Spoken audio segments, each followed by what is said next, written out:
Welcome to the Banker Lamp. Please enjoy the video. In this video, I will show how to make delicious Salvadoran enchiladas. These aren't your typical rolled enchiladas. They feature a unique, crispy tortilla base.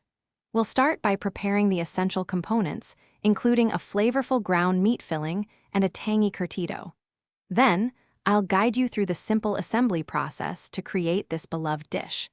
Get ready to enjoy a taste of El Salvador. First, let's prepare our key components. For the curtido, thinly slice cabbage, carrots, and red onion, then marinate them in vinegar and herbs. Next, brown your ground meat, whether it's beef or chicken, seasoning it well with cumin, paprika, and a touch of tomato sauce.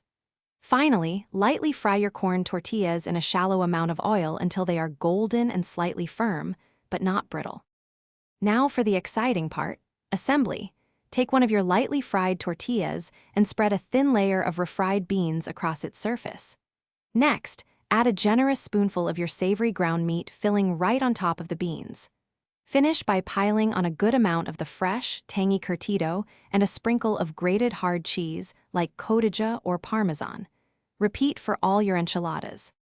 Your Salvadoran enchiladas are now ready to be enjoyed.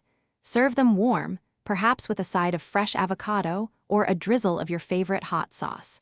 For any leftovers, store the curtido and meat fillings separately in airtight containers in the refrigerator for up to 3 days.